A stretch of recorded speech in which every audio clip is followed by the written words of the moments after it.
सुरांची सम्राज्ञी आशा भोसले यांचे निधन. काल हृदयविकाराचा झटका आल्यानंतर सुरू असलेली आशाताईंची झुंज आज संपली. 7 दशकांपासूनचा सूर काळाच्या पडद्याआड.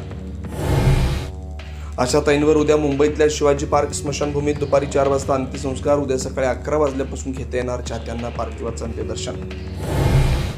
आशाताईंच्या निधनानंतर सर्वच क्षेत्रातून दुःख व्यक्त. मुख्यमंत्री फडणवीस, नितीन गडकरी, शरद पवारांकडून आशा भोसले यांना आदरांजली. संगीत विश्वातील तारा निखळण्याची भावना.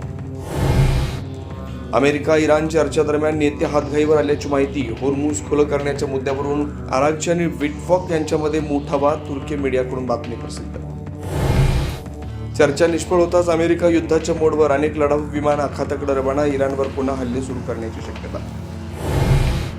डोनाल्ड ट्रम्प यांचा चीनला इशारा. इराणला युद्धसामग्री पुरवली तर महागात पडेल. थेट धमकी. चीनकडूनही अमेरिका जागतिक अराजक निर्माण करता याचं प्रत्युत्तर. सुनेत्र पवारांनी बारामती विधानसभा पोटनिवडणुकीच्या प्रचाराचं फोडलं नारळ. कनेरीतील हनुमानाचं घेतलं दर्शन. अजित पवारांच्या स्मृतीस्थळी जाऊन वाहिली श्रद्धांजली.